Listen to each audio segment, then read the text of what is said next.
आज आम प्रणव प्रकाश दास जो संसदीय प्रार्थी होती आम समस्ते मिसिकी आज आम दलर सब नॉमिनेशन आगु गोटे कर्मी सम्मेलन करूँ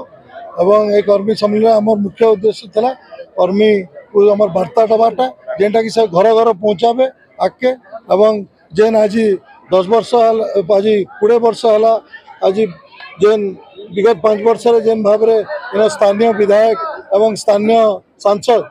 केनी आड़े जाई नहीं केनी लोक काम करी नहीं आज जेन अवस्था सब पड़ा मैंने अच्छे बहुत दुखर विषय एवं से सबू आम तार जवाब आम कर्मी लोक पाके नहीं कि जीवे